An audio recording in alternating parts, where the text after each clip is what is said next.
Eh bien, on va commencer et puis je vous souhaite la bienvenue et merci d'avoir répondu présent. Vous êtes assez nombreux, comme disait Lydie tout à l'heure. Il y a eu un peu plus de 80 personnes qui ont répondu à l'appel. Bon, peut-être nous n'aurons pas tout à fait le contingent complet. J'en profite aussi pour saluer les consultants Vastou qui sont rattachés à l'Institut, parce que vous êtes à peu près une trentaine quand même aussi à vous être manifestés pour être présents ce soir. Et puis, vu le nombre d'inscrits, ça veut dire que vous avez aussi bien passé le relais auprès de vos amis. Et je suis assez surpris d'ailleurs qu'il y ait autant de personnes qui sont intéressées par le Vastou, parce qu'a priori, c'est un sujet qui est vraiment peu connu. D'ailleurs, quand je démarre des conférences, bon là aujourd'hui c'est un peu spécial, ça me fait évidemment un peu bizarre de parler juste devant une petite caméra, mais je sais que derrière la caméra, eh bien vous êtes là. Oui, pour dire que j'ai plus l'habitude évidemment de faire des conférences en présentiel et souvent je démarre avec une petite question euh, et que je demande à l'assistance, combien de personnes connaissent le Vastou? Évidemment avant d'avoir vu l'affiche qui annonce la conférence. Et en général, sur une petite centaine de personnes, c'est à peu près d'ailleurs le nombre qui sera présent, nous l'espérons ce soir, eh bien j'ai peut-être 4-5 personnes qui lèvent la main. Et si je pose la question qui connaît le Feng Shui, alors là c'est plutôt l'inverse, hein, c'est-à-dire j'ai quelques personnes qui ne lèvent pas la main, mais la majorité de la salle en fait manifestent leur connaissance du sujet, au moins ils en ont entendu parler. Et pourtant, et pourtant, je suis sûr que vous êtes concerné par le Vastu, peut-être directement ou indirectement sans le savoir. Alors, c'est vrai que le Vastu, c'est une science ancienne. Euh, Souvent les gens nous disent ah c'est quoi le Vastu, c'est quelque chose de nouveau qui vient de sortir. J'ai envie de répondre oui oui c'est tout à fait nouveau, c'est à peu près que 5000 ans. Ça nous vient de l'Inde et ça nous vient des Védas, notamment le quatrième Veda, la Tarva Veda. Mais je ne vais pas développer plus que ça l'aspect historique. Sachez que c'est la science traditionnelle indienne liée à l'habitat. C'est un art et il appartient donc aux 64 arts majeurs de la tradition indienne. Alors, je disais tout à l'heure que vous avez été probablement concerné par le Vastu sans le savoir, mais dans quelles circonstances?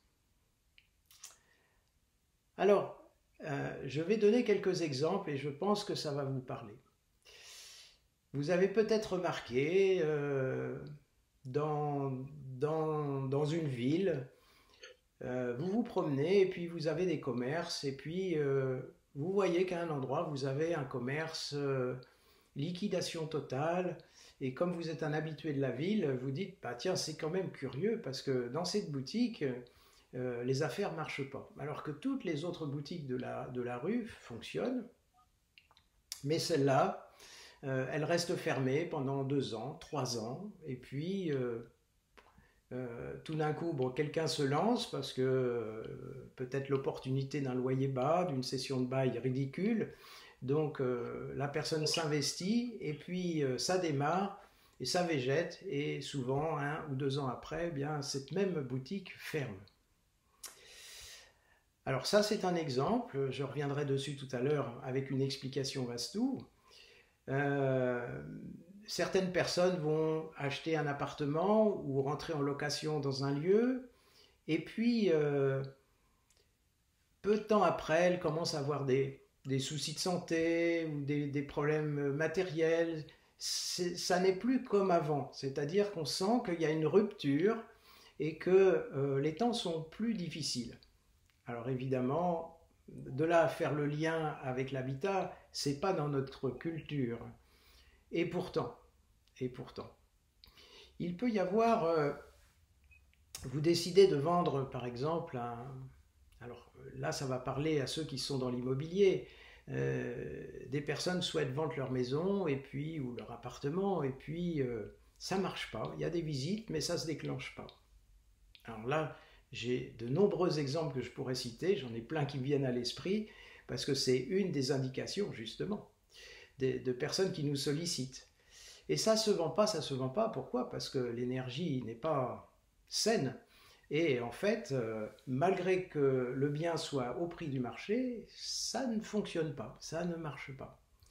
Voilà, ça c'est quelques exemples, hein, mais d'une façon plus générale, je pense que vous avez certainement remarqué que quand vous rentrez dans un lieu, ben, vous pouvez vous sentir à l'aise, vous sentir bien, accueilli, alors que dans d'autres endroits, eh bien, c'est compliqué et vous allez vous sentir resserré, mal à l'aise, peut-être même avec une forme de légère angoisse, sans savoir vraiment pourquoi. Eh bien, vous voyez au travers de ces différents exemples, eh bien, euh, si nous avons un regard vastou, on peut comprendre pourquoi cette boutique ne fonctionne pas. Pourquoi dans cette maison, à partir du moment où les gens sont rentrés, se sont investis dans ce lieu, eh bien, ils ont des problèmes de santé. Euh, Pourquoi on se sent mal à l'aise dans un endroit alors qu'on est bien dans un autre? Eh bien, il y a des facteurs tout à fait tangibles qui sont expliqués dans la science du Vastu. Mais évidemment, comme c'est très peu dans notre culture, contrairement à l'Orient. Dans l'Orient, au travers du Feng Shui, en Chine, au Japon, en Inde, le Vastu est très populaire. Alors là, si j'ouvre la parenthèse du Vastu en Inde, il faudrait dire qu'il y a quand même plusieurs Vastus. Bon, ça fera peut-être l'objet d'une question tout à l'heure, en fin de conférence, mais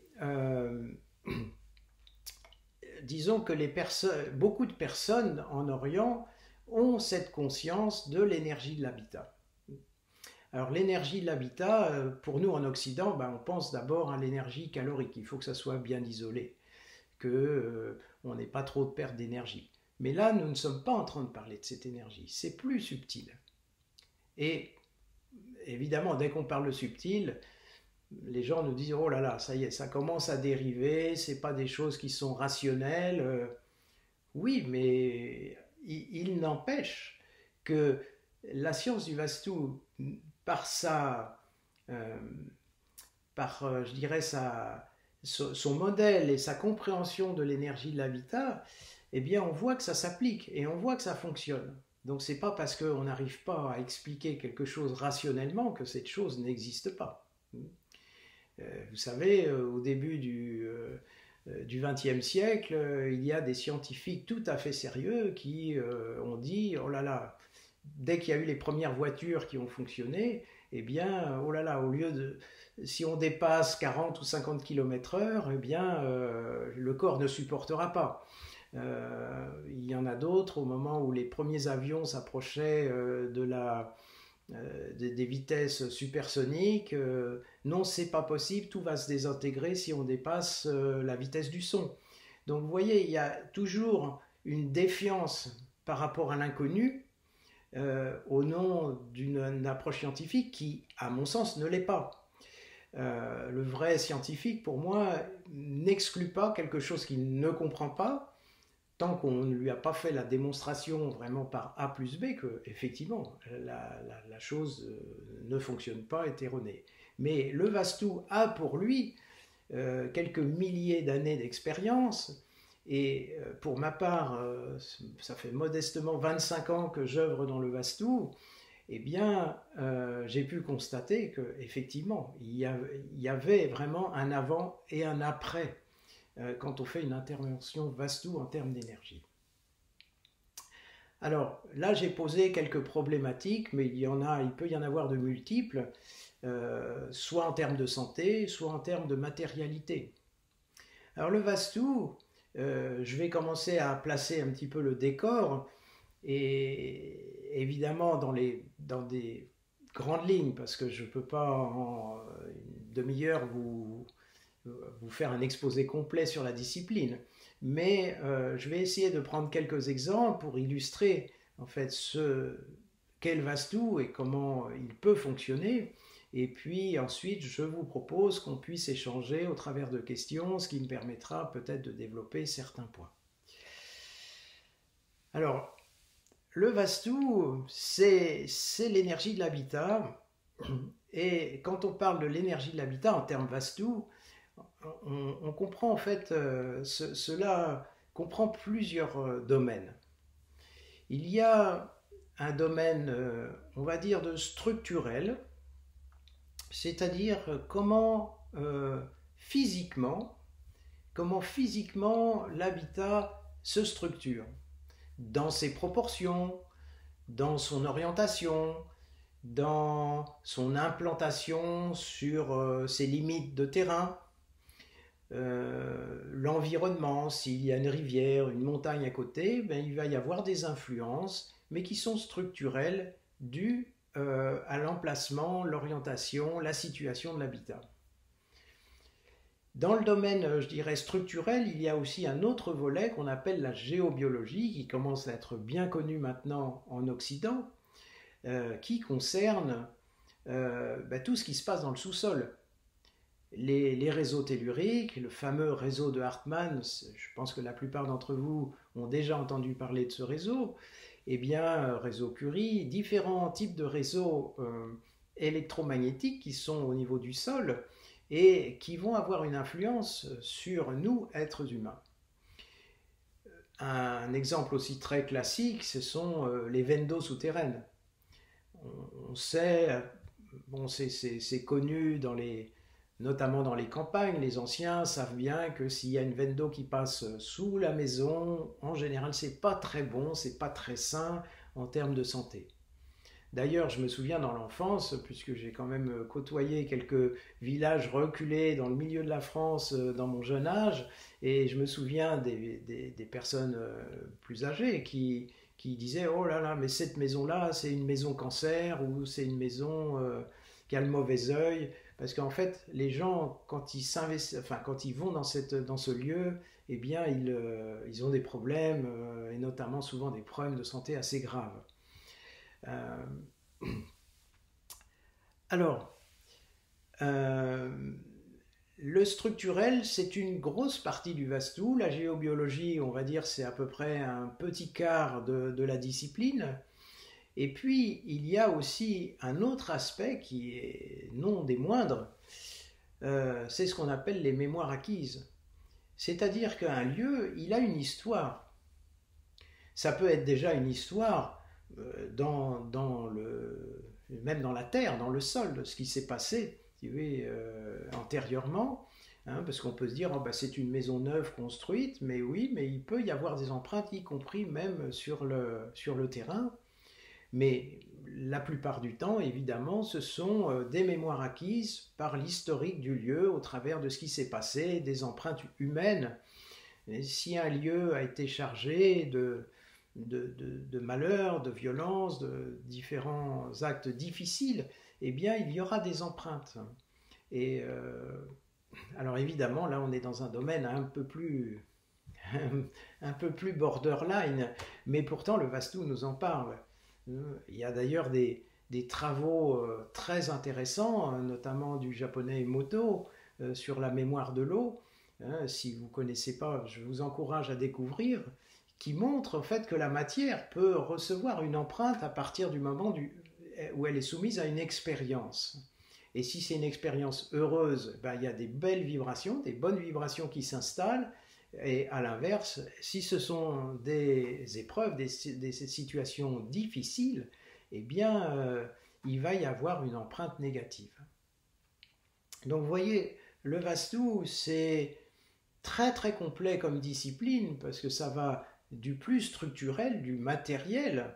Hein, je n'ai pas non plus cité la qualité des matériaux, mais c'est très important d'avoir aussi des matériaux qui respirent, qui sont sains, qui sont en fait peu transformés. Hein, si vous faites une maison de terre ou une maison en bois ou avec de la paille, eh bien ça n'aura pas, avec des murs paille, ça n'aura pas la même vibration que si vous faites une maison en béton. Donc c'est la structure, le sous-sol, les influences extérieures et évidemment l'historique du lieu. Alors, sur la partie structurelle, ben, je vais prendre 2 ou 3 exemples pour essayer d'être un petit peu plus concret. Comment le Vastu œuvre par rapport à l'habitat. Alors, une notion que d'ailleurs nos consultants connaissent très très bien, c'est cette notion de ce qu'on appelle l'énergie statique et dynamique. Alors, je vous explique très très rapidement, et c'est facile à comprendre. Si un bâtiment il est orienté dans les axes cardinaux, c'est-à-dire que les murs principaux de la maison, les murs porteurs extérieurs sont bien dans les axes nord, sud, est, ouest, eh bien on dit que la maison est statique, elle est en énergie statique, ce qui fait qu'elle est très bien ancrée, mais elle peut aller aussi dans l'immobilisme, dans l'inertie.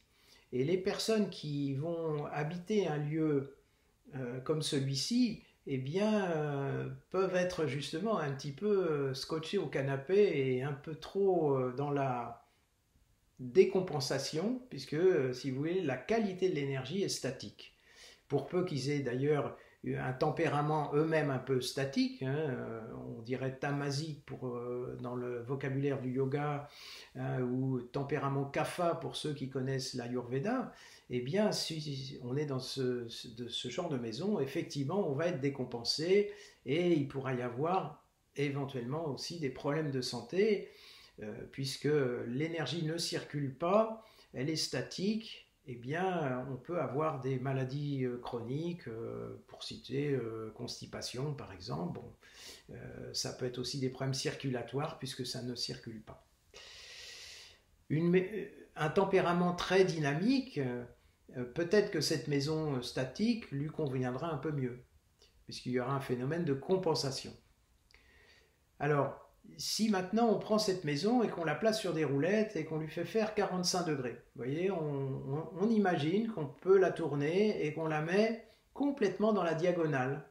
Par exemple, nord-est, sud-ouest, il n'y a aucun mur qui est dans les axes cardinaux, on est bien, vous voyez, dans l'axe diagonal par rapport à ces axes cardinaux, on dit que la maison est dynamique. Dynamique, c'est intéressant parce que c'est la vie, mais s'il y a trop de dynamisme, eh bien, il peut y avoir surchauffe. Et je peux vous dire, et d'ailleurs vous pourrez demander aux consultants que vous connaissez et qui vous ont donné ce lien de conférence, que la plupart des dossiers sur lesquels nous intervenons, ce sont des maisons qui sont effectivement très proches de 40-45 degrés par rapport aux axes cardinaux. Ça représente 50% des dossiers sur lesquels nous sommes sollicités. Parce que ces maisons-là, c'est très compliqué. Alors j'imagine déjà que certains d'entre vous qui ne nous connaissent pas, qui découvrent ce Vastu, vont peut-être tout de suite prendre leur boussole sur leur smartphone et puis regarder. Oui, ça vous pouvez effectivement voir, et peut-être que vous pouvez déjà avoir un élément de compréhension pourquoi vous ne vous posez pas dans votre maison. Alors, évidemment, ce n'est pas peut-être le cas commun, mais certainement certains d'entre vous pourront constater que s'ils sont dans une maison dynamique, eh bien, il peut y avoir des problèmes de sommeil. Parce que une maison d'habitation, c'est une maison dans laquelle on doit pouvoir se poser, se reposer. Et s'il y a trop d'énergie dynamique, eh bien, et pour peu qu'on ait un sommeil déjà un peu léger, eh bien c'est compliqué. C'est compliqué. Là, pour le coup, une maison plus statique conviendrait mieux. Mais gardez-vous de conclure qu'un problème de sommeil, c'est juste une question de statique dynamique. Il peut y avoir bien d'autres circonstances, je dirais, Vastu, qui peuvent expliquer des problèmes liés au sommeil. Alors, dans l'idéal, ce serait effectivement d'avoir une maison, on dirait un peu entre les deux. Mais là, il peut y avoir des grandes différences d'un habitat à l'autre, donc c'est difficile de poser une règle absolue. Et puis, il y a des tas de facteurs qui peuvent intervenir aussi pour compenser ou décompenser. Donc ne portez pas de conclusion trop rapide, même si vous avez une maison qui est à 35 ou 40 degrés ou une maison qui est proche du zéro. Elle peut être saine. Après, ça va dépendre d'autres facteurs aussi qui vont peut-être compenser ou décompenser. Si évidemment vous avez plein de facteurs qui sont dans le rouge, c'est-à-dire qui ne sont pas du tout calés Vastu, eh bien effectivement, là, la maison commence à être compliquée à vivre. Alors je vais prendre un autre exemple. On parle dans le Vastu des éléments. Les éléments traditionnels, l'eau, la terre, le feu, l'air, l'éther, les 5 éléments qu'on retrouve également dans le Feng Shui, mais bon, il y a le métal et le bois, donc là, les éléments ne sont pas nommés tout à fait la même, ont pas tout à fait la même, je dirais, texture. L'approche est un petit peu différente. Mais ces éléments, ils se placent à l'intérieur de la maison spontanément en fonction justement de l'orientation. Et il est intéressant de constater que si, par exemple, la cuisine qui symbolise l'élément feu est pas très bien placée dans la maison, eh bien, ça peut créer des perturbations et des problématiques, notamment des problématiques dans la partie basse du corps. Et ça, nous avons de nombreux exemples de personnes qui ont manifesté des problèmes physiques. Et lorsque on est intervenu en Vastu, eh bien, les problèmes ont été résolus. Alors, j'imagine déjà que certains d'entre vous disent, bah oui, mais c'est bien beau, mais si ma cuisine elle est mal placée dans la maison, je fais quoi? Parce que si on vient chez les gens et qu'on leur dit, vous voyez votre cuisine là-bas, ben, il faudrait qu'elle soit plutôt de l'autre côté de la maison, de l'appartement, là c'est sûr que ça va poser de gros problèmes. Alors, rassurez-vous, en Vastu, on a tout à fait les moyens de corriger ce genre de problématique sans bouger la cuisine de place.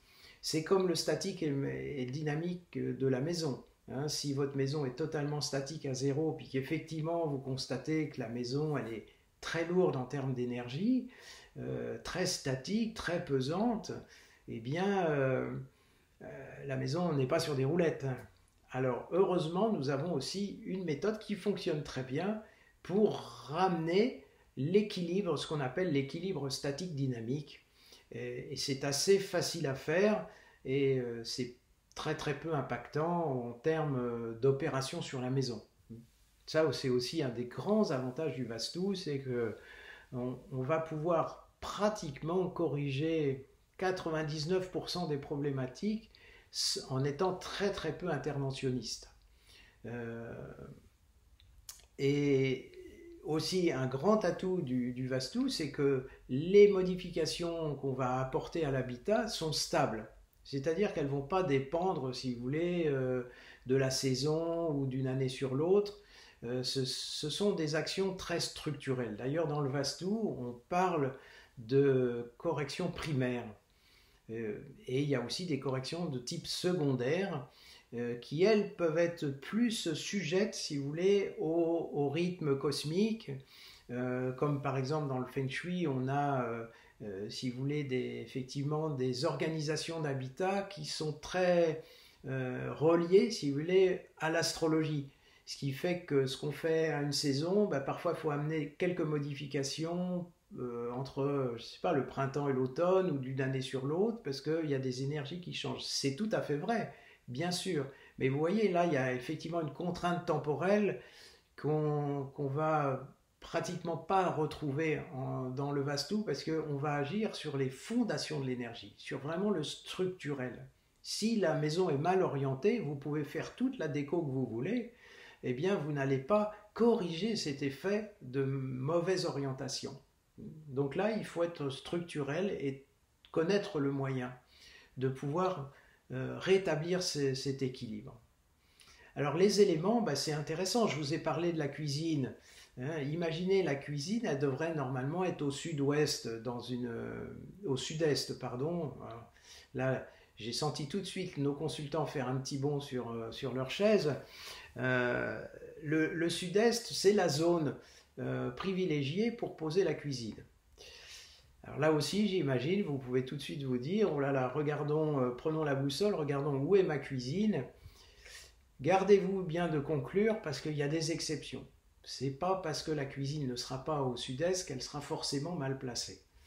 Parce que là, je vous donne un cas assez général, mais qui n'est pas... il y a plein de cas particuliers. Donc, n'apportez pas de conclusion hâtive suite à l'exposé.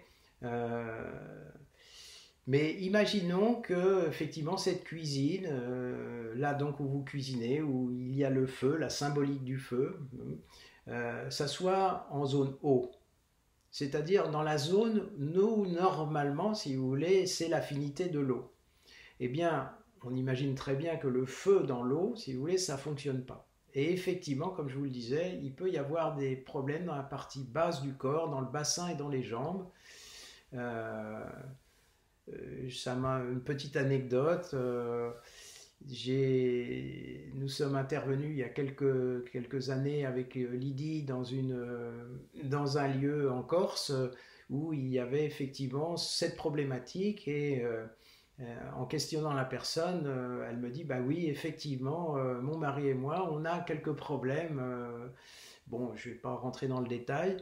Et puis, elle me dit, mais vous croyez vraiment que c'est ma cuisine qui pose ce problème-là? Parce que vous savez, on prend des traitements, enfin surtout mon mari qui a plus de problèmes prend des traitements. Alors, ça s'améliore évidemment avec les médicaments, mais dès qu'il arrête le traitement, au bout de quelques semaines, les problèmes reviennent. Alors, je dis à cette dame, bien écoutez, déjà, la synchronicité de ce que vous me dites, c'est-à-dire que ces problèmes-là sont apparus quand vous êtes arrivé dans cette maison. Donc déjà, ça, c'est quand même en faveur d'un problème de la maison. Et puis, donc nous déroulons notre harmonisation Vastu. Et puis, quelques semaines plus tard, peut-être un mois plus tard, la personne nous rappelle, nous dit, bah, écoutez, vous savez, c'est quand même très très étonnant parce que tous les problèmes ont disparu alors qu'on n'a fait aucun traitement. Et on peut que conclure qu'effectivement, il y avait un problème qui était lié à cette organisation de l'habitat. Alors, si on considère d'autres éléments, comme par exemple la zone, ce qu'on appelle la zone maître dans la maison, qui est la zone liée à l'élément eau, eh bien, c'est un lieu particulièrement intéressant pour placer un bureau ou placer une chambre, mais pas n'importe quelle chambre, puisque c'est la zone maître. Eh bien, on va dire, c'est la chambre maître, la chambre des parents. Si vous mettez les enfants dans cette pièce-là, pour peu qu'ils aient déjà un caractère un petit peu difficile, ils vont s'appuyer sur l'énergie de la maison et ça va être compliqué. Alors il faut mieux, vous voyez, plutôt les mettre dans une zone vers l'est, soit au nord, soit au sud, côté est, qui sont des lieux plus propices pour placer une chambre. Dernièrement, d'ailleurs, j'ai été sollicité par un couple en Suisse qui nous demande un diagnostic. Et donc là, c'était même pas une intervention, c'était juste un diagnostic parce qu'il y avait quelques problèmes dans leur maison. Et je m'aperçois qu'en fait, la chambre d'un des enfants est dans la zone R. Alors la zone R, c'est l'élément R, c'est l'instabilité. Eh bien, c'est pas un lieu très favorable pour faire une chambre. Et je pose la question à ce couple en disant mais est-ce que cet enfant dort bien? Et il me dit mais non, c'est vraiment, ça va pas du tout, il se réveille toutes les nuits, c'est vraiment problématique. C'était un enfant très jeune, hein, qui devait avoir à peu près 2 à 3 ans. Et puis je dis bah écoutez, vous voyez là, vous avez l'autre chambre qui est complètement à l'opposé c'était à l'étage d'une maison et qui était en fait leur chambre d'amis. Et je dis, est-ce que ce serait possible de switcher, de mettre en fait la chambre de l'enfant plutôt dans cette chambre-là? Et elle me dit, bon non, ça n'a pas l'air très compliqué, on va suivre votre conseil. Eh bien, figurez-vous que vraiment, dès le lendemain, eh bien l'enfant a dormi tout à fait normalement. Alors, évidemment, si vous avez un sommeil, je dirais, de plomb, vous êtes capable de dormir, comme je dis parfois à mes étudiants, sur un tas de cailloux, bon ben même si vous êtes en zone R, ça va pas faire grand-chose. Mais imaginez quelqu'un qui a un sommeil un petit peu léger. Eh bien, si vous mettez dans la zone de turbulence, hein, la zone R, qui est la zone de mouvement, eh bien, ça va être difficile de se reposer. Et imaginez si cette maison, elle est à 45 degrés en énergie dynamique. Alors là, bah, c'est voilà, hein, c'est les yeux ouverts, avec beaucoup de difficultés pour dormir.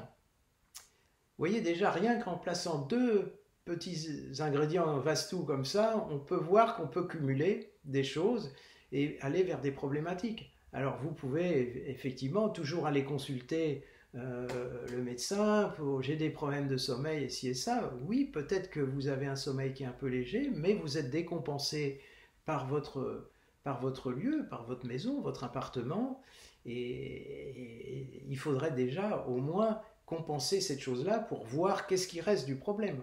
Hein, parce qu'il ne faut pas non plus tout mettre sur le dos du vastou, bien sûr. Mais on n'imagine pas. On n'imagine pas à quel point la maison, enfin quand je dis la maison, c'est le lieu de vie, nous impacte. En vastou, on dit que c'est notre troisième peau. La première, la deuxième, et la troisième, bah, c'est cette enveloppe dans laquelle on va coucouner le soir, se reposer, se retrouver. Eh bien, il faut que ça soit serein, il faut que ça soit sain en termes d'énergie. Et vous savez, j'ai plus d'un millier d'expertises derrière dans ces 25 dernières années. Et combien de maisons insalubres j'ai vu, insalubres en termes d'énergie, et esthétiquement, parfois des maisons superbes, des maisons très très bien aménagées, avec même du goût, enfin, mais ça vibre pas, ça marche pas, ça fonctionne pas en termes d'énergie. Voilà, donc vous voyez, la zone R, c'est une zone, bah, vous pouvez, si c'est une chambre, bah, mettez les amis, faites une chambre d'amis en zone R. Au moins, comme je dis, vous serez sûr qu'ils ne vont pas s'incruster. Vous voyez, parce que bon, ça bouge. Vous les mettez en zone O, dans la zone maître, ça va être peut-être un peu plus compliqué là, de les faire bouger.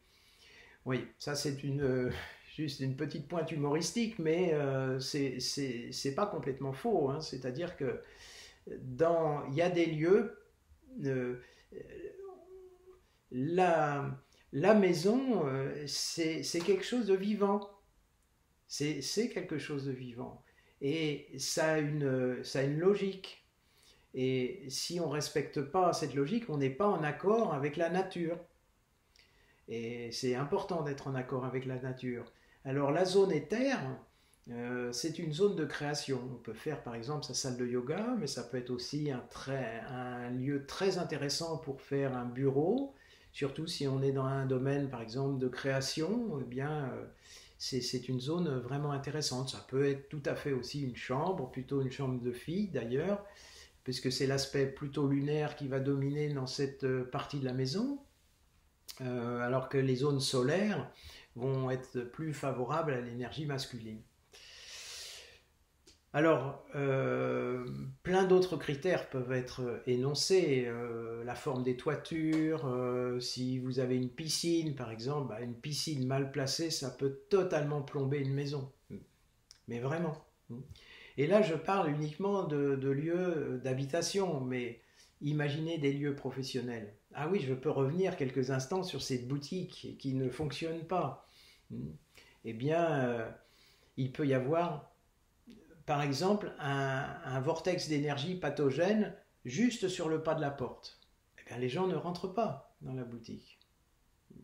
Après, il peut y avoir des conflits d'énergie à l'intérieur de la boutique.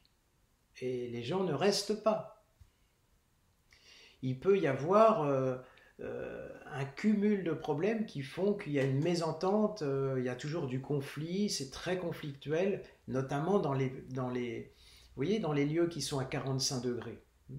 Combien de couples déménage. Bon, je ne vais pas dire que le couple c'est l'éclate complète, mais ça fonctionne quand même relativement bien. Et ce couple déménage et emménage dans une maison à 45 degrés.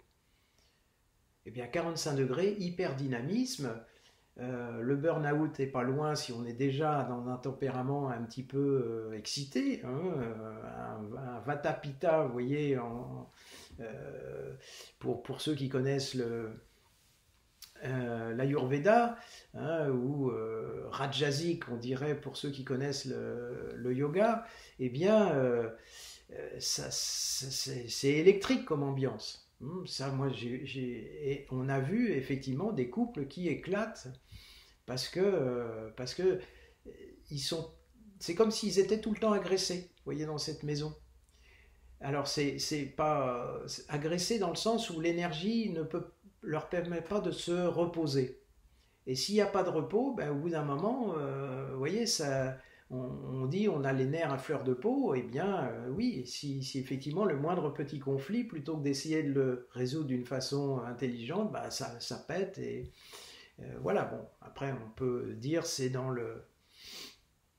la logique des choses par rapport au couple en question. Bon, ça, j'en sais rien, chaque cas est particulier, je ne veux pas m'avancer sur ce terrain-là, mais il n'empêche que la maison, d'ailleurs, il y a une excellente vidéo qui a été postée par Lydie sur notre nouvelle chaîne. J'en profite tiens, pour passer un petit message sur Home Harmony TV. C'est une nouvelle chaîne que nous avons, Lydie et moi, créée il y a quelques jours. Et Lydie a fait un post, on ne choisit jamais sa maison par hasard.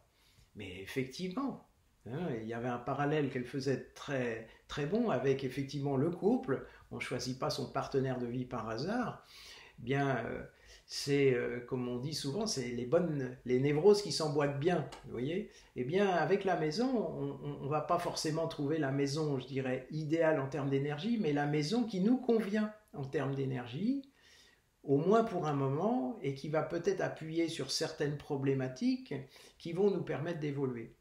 Et puis il y a un temps où ben, cette chose-là, elle est comprise, où elle est dépassée, elle est transcendée, et il faut passer à autre chose. Et à ce moment-là, que faire? Ben, soit on déménage, soit on fait appel au consultant Vastu, qui va faire passer, si vous voulez, le lieu à un niveau d'énergie différent. Et ça fonctionne vraiment très très bien. D'ailleurs, la plupart du temps, quand on intervient dans des lieux, on s'aperçoit que les gens sont dans un moment de basculement. C'est-à-dire qu'ils ont des projets, mais peut-être qu'il faut un petit boost dans l'énergie pour qu'ils passent à l'acte, ou des changements de situation. Enfin, c'est toujours très très intéressant de voir ce qui se passe en fait au moment où on intervient en Vastu. Voilà, mais écoutez, je pense que j'aimerais bien rebondir en fait sur vos questions. Je pourrais développer pendant des heures, si vous voulez, les différents paramètres Vastu et les illustrer. Bon, sachez qu'au sein de l'Institut, nous formons des gens dans cette discipline, hein, et si vous êtes intéressé, contactez l'Institut. Maintenant, si pour les personnes qui nous découvrent aujourd'hui, si vous êtes intéressé par un diagnostic pour avoir une idée comment fonctionne l'énergie, ou peut-être même solliciter une consultation, eh bien, adressez-vous aux personnes qui vous ont passé le lien et qui vous ont fait découvrir l'Institut. Hein, ce sont des personnes qui sont rattachées à l'Institut et qui pourront répondre, bien sûr, à vos demandes. Donc, ne contactez pas l'Institut, contactez ces personnes-là et elles répondront donc à vos demandes. Oui, donc je parlais de la formation de consultants, enfin au sein de l'institut, mais voilà, les gens nous posent parfois la question, bon, qu'est-ce qu'il faut, quel est le prérequis pour devenir consultant? Je dis, pour moi, c'est la passion. C'est-à-dire qu'on ne fait pas du Vastu comme un travail, vous voyez, euh, voilà, c'est cette petite flamme intérieure qui doit être là et c'est un art. Et un art, c'est le langage du cœur. Donc c'est quelque chose qui sollicite la passion. Alors je vais vous laisser maintenant la main pour poser des questions. Alors, est-ce qu'il y a des questions qui arrivent? Ah, il y a Charles Pierre. Alors, Charles Pierre. faut que je... Si c'est une question en chat, tu peux peut-être me la lire, Lydie, et Ah non, puis, c'est bon, je réactive le micro. ok. Là, c'est bon? Oui, c'est bon. Ouais, Ah, bonjour tout le monde. ouais, bonjour. Bonjour Lydie. Bonjour. Euh, oui, moi j'ai beaucoup de questions. Bon, peut-être ça me répond à moi, mais pour des personnes extérieures, il y a beaucoup de personnes qui parlent de fantômes et tout, et comment le Vastu intervient là-dessus, s'il te plaît. Ok. Oui, ça c'est effectivement une question très intéressante parce que j'ai parlé surtout du structurel, mais j'avais un petit peu botté en touche sur l'aspect entité fantôme. Mais merci Charles Pierre de me ramener à ce sujet. Eh bien écoutez, il y a plusieurs techniques. Alors attention, j'ai un petit peu d'écho. Là, il y a peut-être un micro qui devrait être recoupé. Euh, Alors, il y a différents niveaux, si vous voulez, je dirais, d'empreintes subtiles. C'est-à-dire qu'il peut y avoir des empreintes qui sont simplement des mémoires, ce qu'on peut appeler des miasmes, des scories, c'est-à-dire des empreintes, mais qui ne sont pas vraiment des entités.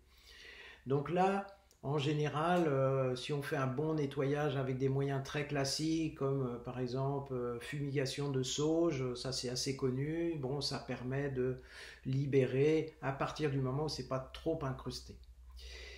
Sinon, que préconise le Vastu? Eh bien, le Vastu nous donne un élément majeur de nettoyage, ça s'appelle les mandalas. Les mandalas, ce sont des structures traditionnelles.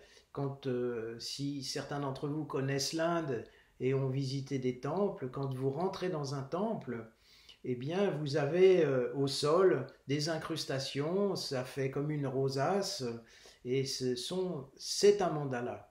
Vous levez la tête, vous avez des peintures en général qui sont là et qui sont des mandalas. Et pourquoi ces mandalas sont présents? C'est qu'ils permettent une connexion d'énergie qui offre un réalignement auprès du pèlerin qui rentre.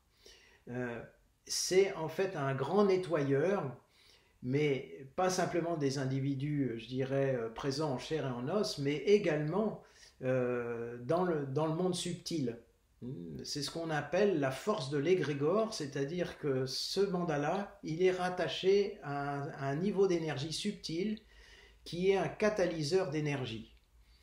C'est comme une super centrale qui est là à disposition et quand on la met dans un lieu, parce qu'on travaille beaucoup avec les mandalas, d'ailleurs c'est le domaine plutôt de Lydie qui œuvre depuis quelques années sur les mandalas en tant qu'artiste, euh, eh bien on s'est aperçu et on a de nombreux témoignages que les mandalas, c'est, comme on dit, la cerise sur le gâteau, c'est-à-dire que quand le structurel est recalé, on place quelques mandalas et c'est comme un souffle de bien-être et de lumière qui apparaît dans les lieux. C'est vraiment extrêmement puissant et quand il y a des entités, en général, bah, ça permet de les faire passer, de libérer en fait les attaches. C'est des points de lumière qui sont des vecteurs de transmission pour, je dirais, les âmes errantes. Et ça marche très très bien. Et dans la tradition indienne, le mandala, il est présent, mais dans toutes les demeures.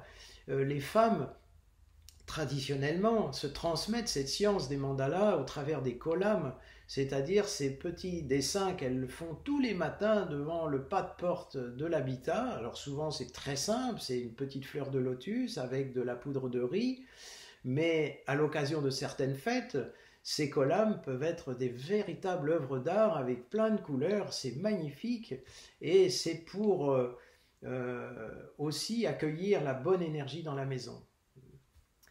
Voilà, donc pour répondre à la question sur les entités, les fantômes, hein, je mettrai tout ça dans la même catégorie. Une autre question?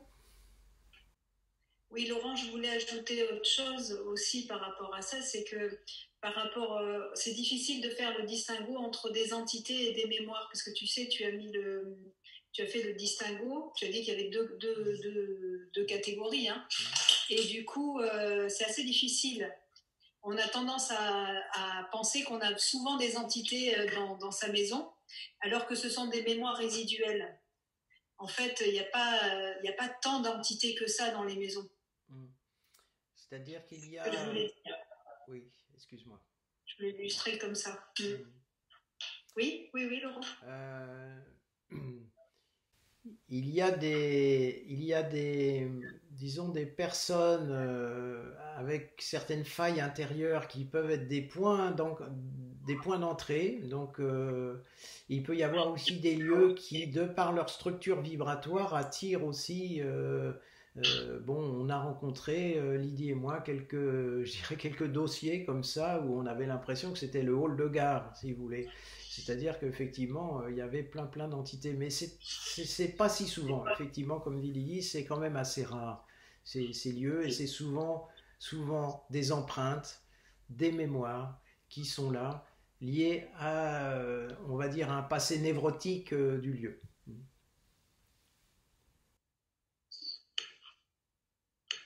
Julie, êtes-vous avec nous?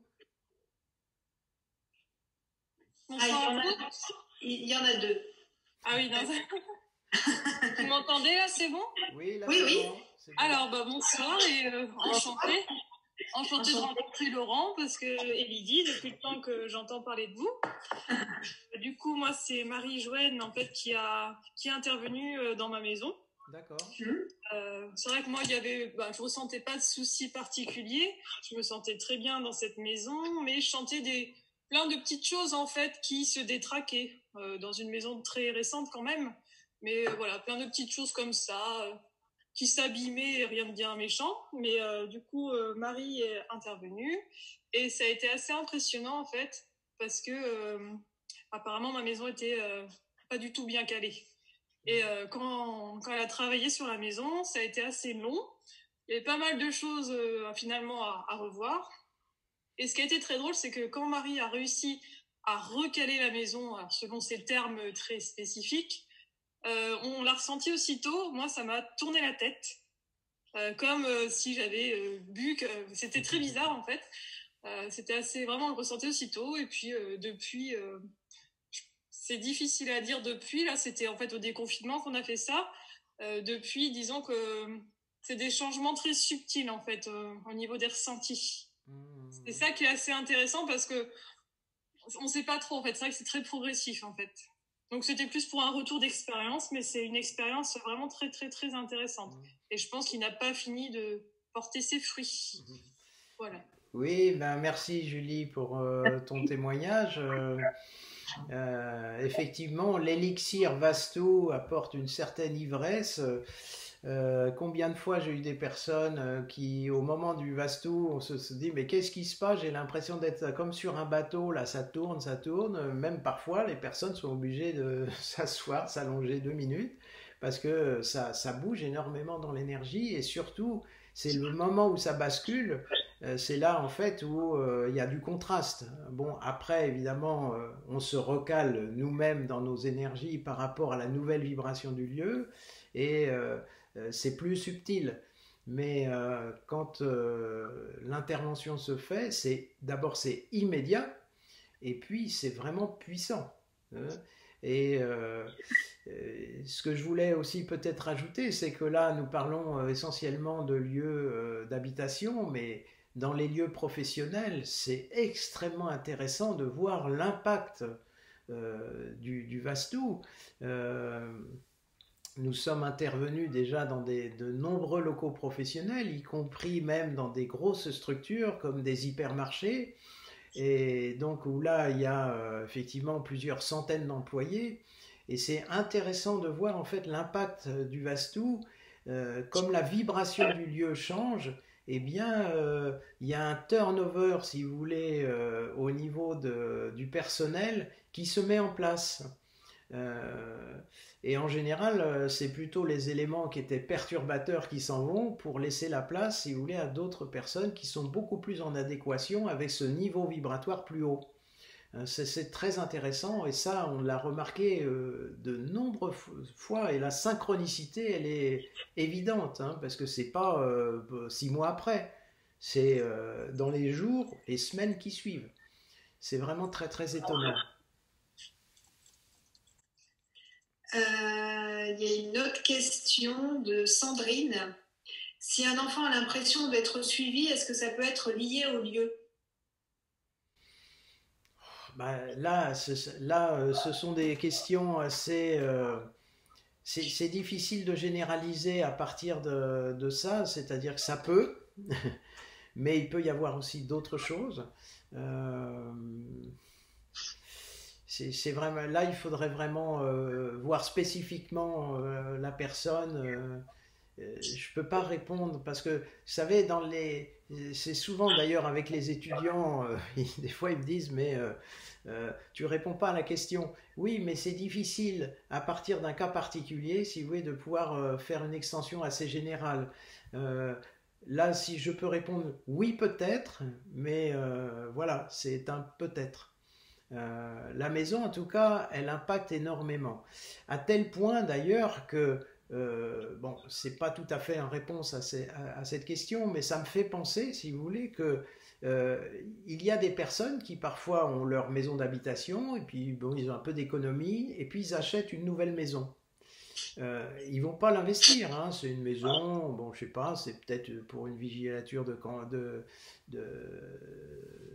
d'été ou à la montagne, enfin, une résidence secondaire.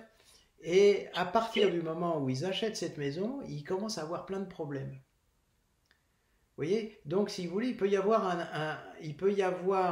un impact à distance, même sur un lieu sur lequel on est bien sûr en lien, puisqu'on l'a acheté. Donc, on a un vrai lien dans l'énergie, mais pourtant, on ne l'investit pas, si vous voulez, comme une habitation principale. Donc, il peut très bien y avoir un lieu qui génère une influence sur une des personnes pour certaines raisons, peut-être des raisons karmiques ou bon. Et effectivement, la personne en question, sans cette présence, elle ressent la présence, même si elle n'est pas dans la maison. Ça, c'est tout à fait possible.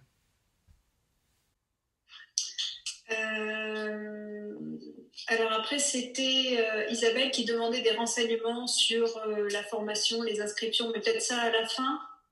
Non, il y a d'autres. Maintenant, ouais. Je peux répondre rapidement.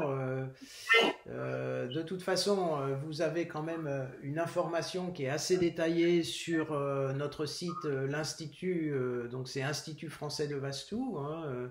D'ailleurs, j'ai pas pris le temps vraiment de me présenter. Bon, je pense que il y avait quand même pas mal de personnes ici présentes dans cet échange ce soir qui nous connaissent. Donc je ne voulais pas m'apesantir, mais si vous souhaitez connaître aussi bien pour Lydie que pour moi un petit peu je dirais notre CV, vous allez justement sur l'Institut français de Vastu, il y a les acteurs de l'Institut, et donc là on a exposé un petit peu notre parcours. Si c'est la formation qui vous intéresse, vous aurez aussi beaucoup d'informations sur le site. Pour en parler très succinctement, vous avez un premier séminaire qui va poser les problématiques de l'habitat, c'est-à-dire un petit peu comme j'ai fait là ce soir, mais évidemment sur 4 jours et demi, donc là c'est très détaillé et on voit toutes les problématiques. Ça fait penser d'ailleurs un petit peu à la physiologie du corps humain, c'est-à-dire c'est comment le corps fonctionne. Et bien là on va comprendre comment la maison fonctionne en termes d'énergie et quelles problématiques on va rencontrer. Donc ça, c'est le premier séminaire. Et à partir de ce séminaire, on est capable de faire un diagnostic par rapport à justement un ressenti. Bah, tiens, je me sens mal dans ce lieu, cette boutique-là, elle est tout le temps fermée. Pourquoi? Bah, on est capable de faire un diagnostic. Ça ne veut pas dire qu'on est devenu médecin de l'habitat. Ça, c'est l'étape suivante. C'est un deuxième séminaire où on va apprendre la thérapeutique. C'est-à-dire, j'ai tel problème, que dit le Vastu en termes de solution? Qu'est-ce que le Vastu préconise de faire? Qu'est-ce que je vais faire? Quel matériel je vais utiliser? Comment je vais l'utiliser? Voilà, ça c'est un deuxième séminaire, donc c'est aussi 4 jours et demi. Et ça, c'est on va dire, le cycle 1, cycle 2, c'est deux séminaires assez courts en fait, hein, qui en général se font à peu près sur 1 à 2 mois d'intervalle.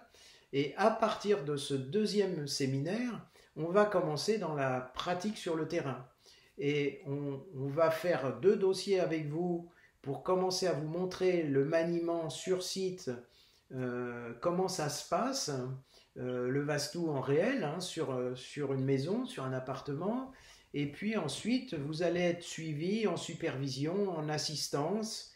Donc on a développé tout un protocole pour être dans l'esprit du compagnonnage, c'est-à-dire de vous soutenir dans cette évolution vers l'autonomie. Voilà, donc je ne vais pas aller tellement plus loin dans cette information. N'hésitez pas à nous recontacter. Lydie pourra prendre le temps de développer s'il y a des questions, mais déjà regardez ce qu'il y a sur le site de l'Institut, ça va vous éclairer sur le processus et de connaître également les dates, bien sûr. Alors après, il y avait Hélène qui posait la question, comment doit-on orienter la tête de lit dans une chambre? Ah, cette question-là, c'est la question en général que j'ai toujours dans toutes les conférences et merci de la poser. Alors, je vais vous faire une réponse. Eh bien, ça dépend de votre physiologie. C'est-à-dire qu'il n'y a pas une règle absolue. Alors, je vais vous dire quand même ce que préconise le Vastou, mais il y a un grand mais avec vraiment un M majuscule, c'est que ça dépend quand même de votre physiologie, de votre typologie énergétique. Le Vastou préconise d'avoir la tête à l'est en première intention. Ensuite, c'est le nord ou c'est le sud, suivant un petit peu des caractéristiques dans l'énergie propre de l'habitat. Donc pour certains habitats, on mettra en deuxième intention plutôt la tête au nord ou la tête au sud. Et puis en dernière intention, en quatrième intention, c'est la tête à l'ouest.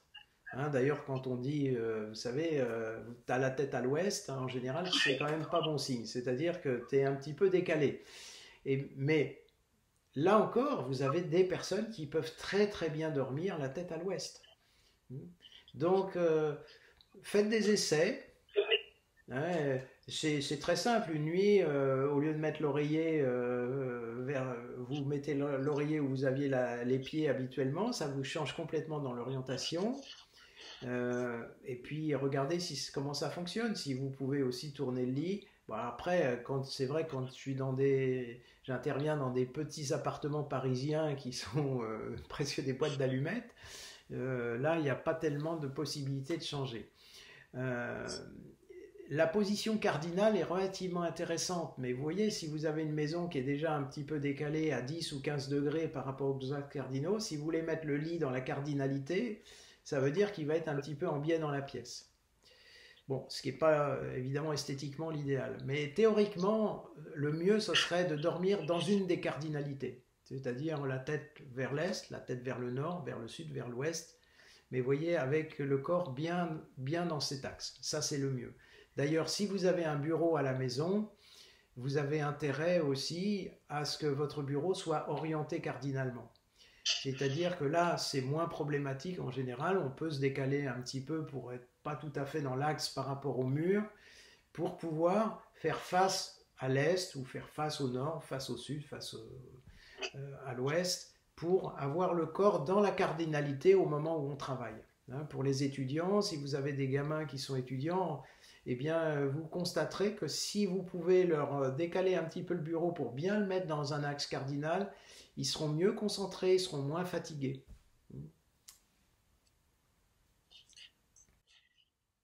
Voilà. Merci. Combien de temps, donc une question de Julie, oui. Combien de temps dure généralement une expertise jusqu'à recaler les énergies? Ah, alors une expertise, quand on intervient dans un appartement, je dirais un appartement classique, hein, on va dire quand même un petit appartement qui fait moins de 100 mètres carrés. En général, c'est entre 2-3 heures d'intervention, c'est à peu près le temps. Après, sur une maison, Ça peut doubler au niveau du temps parce que parfois il faut intervenir sur le terrain, sur recaler. Parfois on passe autant de temps sur un terrain qu'à l'intérieur de la maison parce que c'est très très important aussi. Il y a plein de paramètres extrêmement importants liés au terrain. La maison, elle est implantée, vous voyez, sur une surface, sur un lieu. Il faut que déjà ce lieu soit équilibré. Parce que si la maison est bien équilibrée, mais que le terrain est totalement bancal en termes d'énergie, eh bien, ça ne donnera pas autant d'effet sur la maison. Et là, on peut passer 4 heures, 5 heures, 6 heures, voire une journée complète sur une maison. Après, ça dépend si on est seul à intervenir. Parfois, quand on intervient, Lydie et moi, effectivement, on est à deux, donc je fais l'extérieur. Lydie commence par exemple l'harmonisation intérieure. Mais pour un consultant seul, et c'est ça, c'est vite une journée pour une maison. Tout dépend, hein. Il y a des fois des cas assez faciles où l'intervention peut être un peu plus rapide. Mais bon, ça en général, on le sait quand même un peu en amont. On a une idée un petit peu et demandez, si vous sollicitez un des consultants pour une intervention, il pourra vous dire sensiblement à peu près la durée de l'intervention. Oui, puis les effets sont ressentis immédiatement. On n'attend pas plusieurs jours les effets physiques, hein. Le ressenti physique, c'est immédiat. Oui, c'est l'intérêt de la méthode, hein, aussi, c'est que ça nous permet aussi, nous en tant que consultants, de rester le temps qu'il faut pour que ça soit calé. Parce que parfois, oui, ce que je voudrais dire aussi par rapport à la formation, et c'est un point qui est important, c'est qu'on ne peut pas dissocier l'apprentissage du Vastu d'un apprentissage, je dirais, de connaissances intérieures. C'est-à-dire qu'il y a un petit peu de méditation qu'on fait tous les matins quand on est en présentiel ici. Bon, même si on n'est pas en présentiel, parce qu'actuellement, avec la situation, on a basculé, disons qu'on fait les deux, mais on peut aussi être en visio pour les formations. Mais on a déjà enregistré des pratiques de méditation ou alors elles sont faites même en direct, en visio, pour apprendre si on n'a pas soi-même déjà des techniques, parce qu'il y a des gens qui y font des méditations, qui ont déjà des outils à leur disposition, donc très bien, on n'oblige en rien à suivre ce que nous proposons, bien sûr. Mais si, je dirais, les personnes ne sont pas équipées, eh bien, on peut vous proposer, dans le cadre de la formation, des exercices assez accessibles de méditation qui vont vous permettre de développer cette sensibilité. Et ça, c'est un point important du consultant, c'est-à-dire que le consultant a cette capacité sensible de pouvoir ressentir si telle action fonctionne ou pas. Vous voyez, c'est pas en fait, on n'apprend pas des recettes de cuisine et puis on les applique de façon, comme on dirait, bête et méchante, hein. C'est pas, on forme pas des techniciens. Moi, ça m'intéresse pas du tout de former des techniciens. La technicité est importante, il faut apprendre les règles, mais ça ne suffit pas. C'est-à-dire qu'il faut également développer sa sensibilité. Donc il y a des outils qui fonctionnent très bien pour ça. C'est un apprentissage, c'est l'apprentissage de la connaissance de soi qui permet de rentrer en lien aussi avec l'énergie extérieure. Merci. Question de Claude. Si on possède plusieurs biens, on est donc influencé par tous nos biens immobiliers et aussi par ceux qui occupent les lieux ? Alors, surtout par les lieux. Alors, on peut être influencé effectivement par les gens qui occupent. Si, vous voyez, on a un mauvais locataire, comme on dit, bon, là, effectivement, il va vous influencer, mais c'est un autre type d'influence. Quoique, il peut très bien y avoir aussi un effet ping-pong, si vous voulez, sur le mal-être de l'occupant, parce que aussi l'habitat est mal calé, vous voyez, donc. Euh, mais effectivement, il va y avoir un impact de tous les lieux dans lesquels vous avez un lien dans l'énergie, c'est-à-dire dans lequel vous êtes en lien. Que vous soyez d'ailleurs locataire ou propriétaire. Euh, Si vous êtes locataire d'un lieu, eh bien ce lieu vous influence et influence également le propriétaire. Oui, pour revenir sur la question de la sensibilité, il y a Sandrine et Luçon qui posent la question. Première question, c'est est-on sûr d'acquérir cette sensibilité, la sensibilité dont tu parlais par rapport au fait, quand on est consultant, de pouvoir appliquer les règles, mais en même temps d'être à l'écoute du lieu. Est-ce qu'on est sûr de pouvoir acquérir cette sensibilité-là? Je serais tenté de dire oui parce que on commence à avoir quand même vraiment du recul et on a régulièrement des gens qui sont effectivement dans le doute par rapport à ce ressenti parce que généralement ce sont des personnes très mentales qui ont un intellect bien développé avec une bonne rationalité. Donc si vous voulez, le côté psychique qui est plutôt la sphère intuitive, elle a tendance à être un petit peu sous couvercle. Et justement, avec les techniques qu'on donne, c'est de recréer du lien avec sa sphère intuitive. Euh, c'est exactement comme si vous me posiez la question, si je me mets à apprendre le piano, est-ce que je vais pouvoir jouer du piano? Alors, je vais vous dire, si vous êtes très très doué, vous allez progresser très vite. Là, effectivement, il peut y avoir des distinctions entre différentes personnes. On a des personnes qui arrivent d'emblée, elles sentent. D'ailleurs, elles ont toujours senti, et elles disent, moi, les lieux me parlent, bon, ok, là, il n'y a pas de problème, les canaux sont ouverts. Et puis, il y a d'autres personnes qui se disent, moi, je ne sens pas grand-chose, et effectivement, j'ai un doute, est-ce que je vais pouvoir ressentir? Eh bien, si ces personnes-là, elles font leur gamme, vous voyez, elles vont apprendre le piano, elles vont sentir l'énergie. Mais c'est une question de retrousser un petit peu les manches.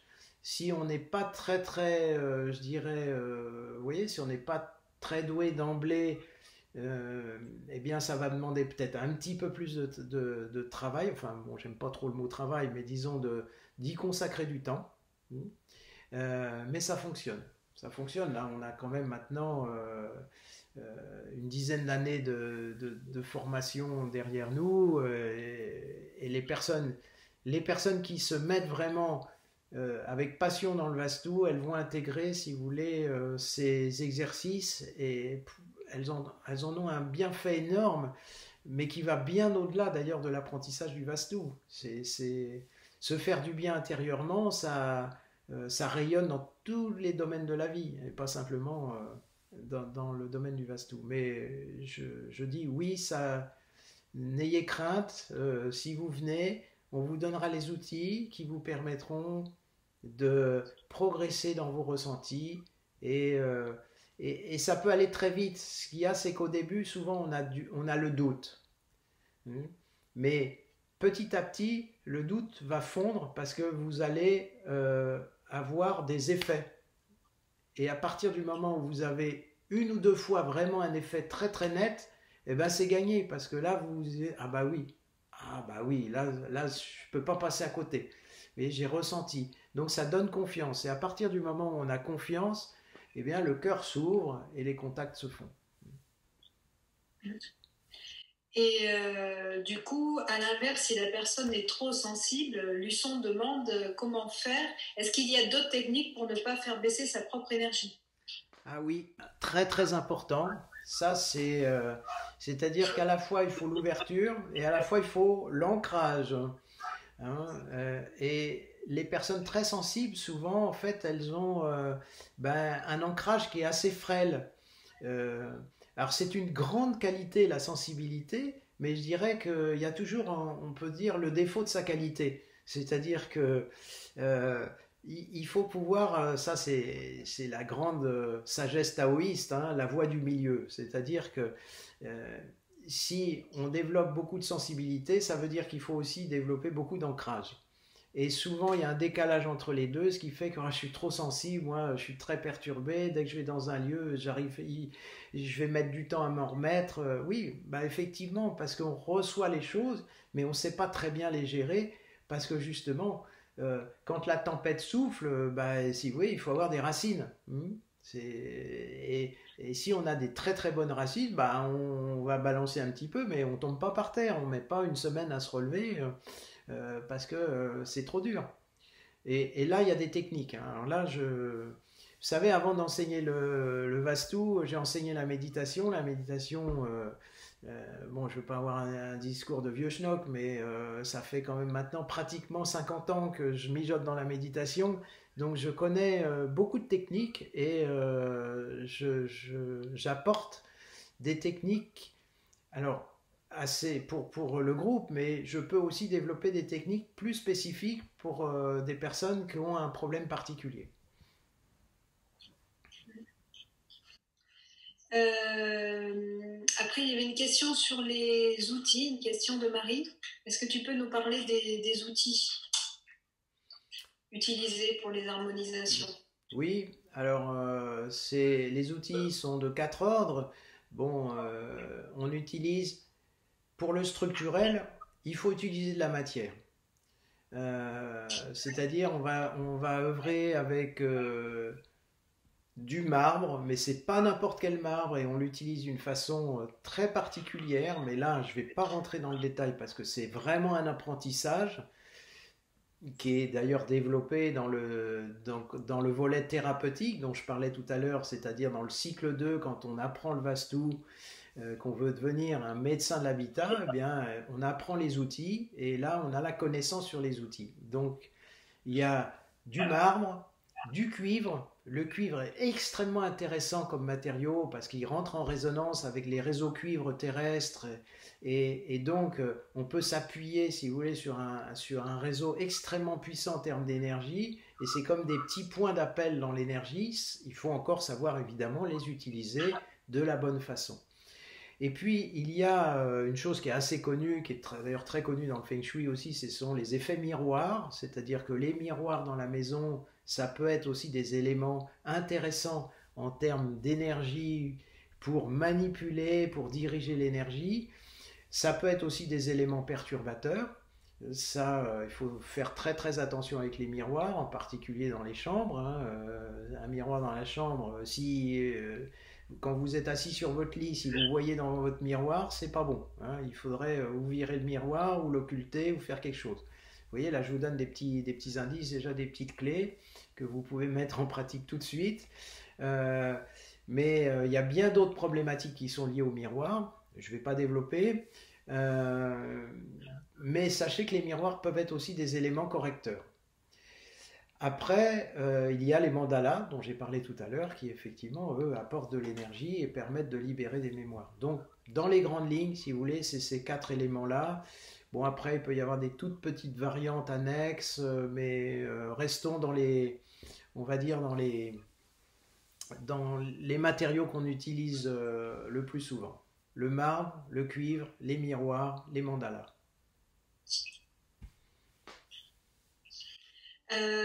Après, il y a une question de Yinine, mais sans faire un exposé, je pense, parce que là, sa question mérite une conférence. Ça sera peut-être le thème de la prochaine conférence. Comment? Ouais, peut-être. Quelle différence y a-t-il avec le Feng Shui? Alors, bah oui, ça, c'est vrai que là, c'est très réducteur en quelques mots parce que c'est vaste. Je dirais que déjà l'approche en termes de Feng Shui, vous savez, on a beaucoup de consultants Vastu qui viennent du Feng Shui. Et le Feng Shui, Alors, je voudrais pas du tout prendre une posture un petit peu négative par rapport au Feng Shui, parce que le Feng Shui, c'est une discipline extraordinaire, au même titre que le Vastu. D'ailleurs, il y a un lien de parenté entre les deux, même s'il y a un petit abus de langage quand on dit quand même que le Feng Shui est né du Vastu, c'est pas tout à fait vrai, mais c'est pas complètement faux non plus. Euh, Dans le sens où il y avait, avant le 5e siècle, la période où il y a eu une influence justement du Vastu qui s'est exportée depuis l'Inde vers la Chine avec les courants bouddhistes. Donc il y a eu une influence forte du Vastu sur la tradition taoïste de l'habitat, mais elle existait déjà. Mais quand le Vastu s'est incorporé dans cette tradition taoïste, et ben effectivement, ça a donné naissance au Feng Shui. Euh, mais ce qui s'est exporté depuis l'Inde, si vous voulez, c'est surtout la partie Jyotish, c'est-à-dire la partie liée à l'astrologie. Et beaucoup moins la partie liée au structurel, parce que le structurel, c'est tellement puissant qu'en fait, c'est une science qui est restée très longtemps cachée. D'ailleurs, j'ai été même surpris parce que moi j'ai habité 10 ans en Inde et j'ai rencontré pas mal de gens qui disaient qu'ils faisaient du Vastu en Inde. Euh, et en fait, quand je regardais ce qu'ils faisaient, c'était le Vastu Jyotish.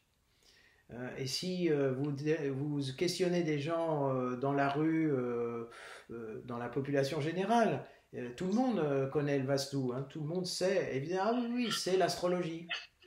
Ben, ça, c'est une partie du Vastu qui, d'ailleurs, est pas forcément, nous, la partie qu'on développe particulièrement parce qu'elle est très sujette justement au rythme. Et la partie structurelle est tellement puissante,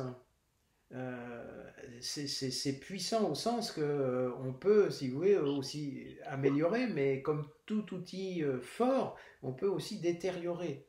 Donc ça veut dire que ça nécessite une éthique de fonctionnement. Vous voyez.